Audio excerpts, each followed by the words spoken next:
আসসালামু আলাইকুম, welcome back to my new blog.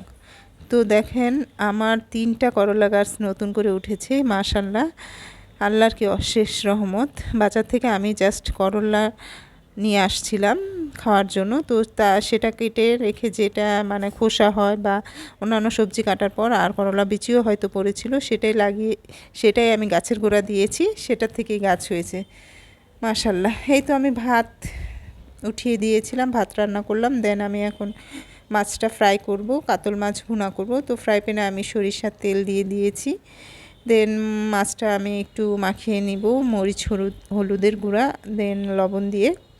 তো ভালো মতো একটু মাখিয়ে দেন আমি ফ্রাই প্যানে দিয়ে দেব। তো যেহেতু ভুনা আইটেম, মানে ওরকম কষা কষা ভুনা না, একটু পাতলা পাতলা ভুনা, তো সেটা আমি এত ঝামেলা নাই আজকে রান্নাবান্নার, তেমন ঝামেলা নাই, একটা আইটেমই করব। তো এই তো মাছটা সুন্দর করে ফ্রাই হয়ে গিয়েছে, এখন আমি তুলে নেব। তো একটু মচমচে করেই ভাজিছি। দেন উঠিয়ে নিয়ে এখন আরেকটা কড়াইয়ে আমি সরিষার তেল দিয়ে দিলাম একটু বেশি পরিমাণে, যেহেতু ভুনা হবে। তো অনেকগুলো পেঁয়াজও দিয়েছি, তো এর জন্য একটু তেলটাও বেশি দেয়া লাগছে। যাই হোক, একটু সফট হয়ে আসলে পেঁয়াজটা, তখন দেন আমি একটু লবণ দিয়ে দিব। লবণটা আগে দিলেও ভালো হয়, কিন্তু আমার আসলে দিতে ভুলে গিয়েছিলাম, পরে দিয়েছি। যাই হোক, তো এই তো একটু রসুন বাটাও দিয়েছি, যেটা স্কিপ্ট হয়ে গিয়েছে। এখন আমি দিয়ে দেব সব মশলাপত্র, হলুদের গুঁড়া, মরিচের গুঁড়া, দেন ধনিয়ার গুঁড়া, জিরার গুঁড়া, এগুলো দিয়ে আমি মশলাটা সুন্দর করে কষিয়ে নিব। কষানো হয়ে গেলে দেন আমি মাছটা দিয়ে দিব। তো এরকম কষানোর পরেই আমি মাছটা দিয়ে দিই, যাতে করে মাছের ভিতরেও যেন ওই মশলাগুলো ঢুকে। পরে দেন আমি পানি দিয়ে দিব। তো এই তো পানি দিয়ে দিলাম সুন্দর মতো। এই তো আমার বলক এসে গিয়েছে মাছে। তারপর আমি একটু কাঁচামরিচ দিয়ে দিলাম।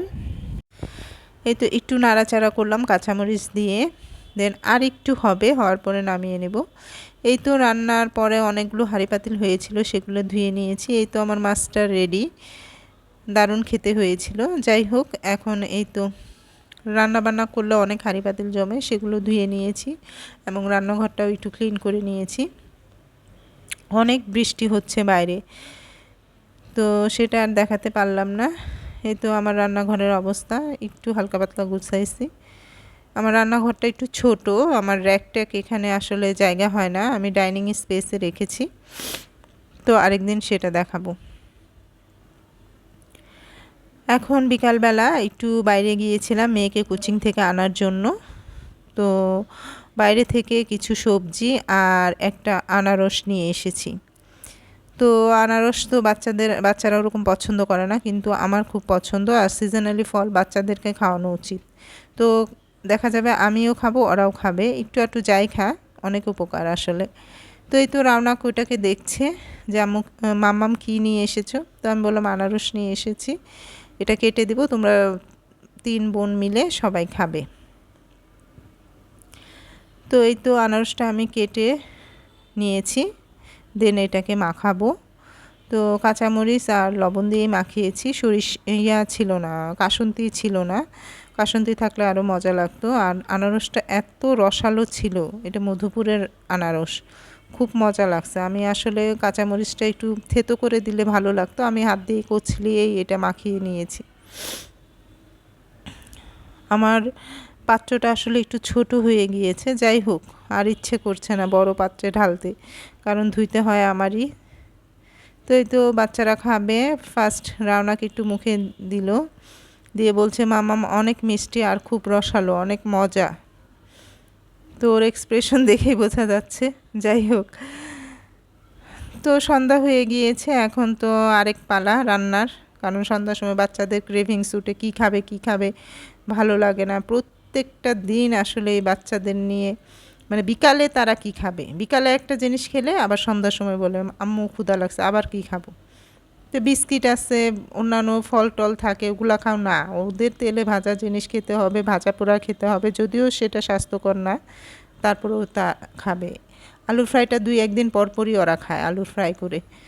তো যাই হোক, চিপস খাওয়ার চেয়ে ঘরে এগুলা বানিয়ে খাওয়া অনেক বেটার। কিন্তু এগুলো একটু অ্যাভয়েড করতে হবে এখন থেকেই। তো যাই হোক, আলু ফ্রাই করে দিয়েছি, ওরা খেলো। আর অনেক গরম পড়েছে, একটু শরবতও বানিয়েছিলাম রুহ আফজা দিয়ে, তো তাই খেলো ওরা। আমি একটু গ্রিন টি খাবো, এর জন্য পানি বসিয়ে দিয়েছি, তো পানিটা হচ্ছে। আর এই তো রাতের বেলা একটু জাম খেলাম সবাই মিলে। এটা আমাদের বাড়ি থেকে নিয়ে আসছিল অনেকগুলো জাম, আমাদের 2টা জাম গাছ, তো সেখান থেকে জামগুলো ফ্রোজেন করে রেখেছিলাম, তো একটু একটু করে বের করে খাই। তো আজকে একটু নামিয়েছি, একটু ঠান্ডা ভাবটা কমার পরে খাচ্ছি। তো খুবই আগের মতোই স্বাদ, একদম মনে হচ্ছে ফ্রেশ।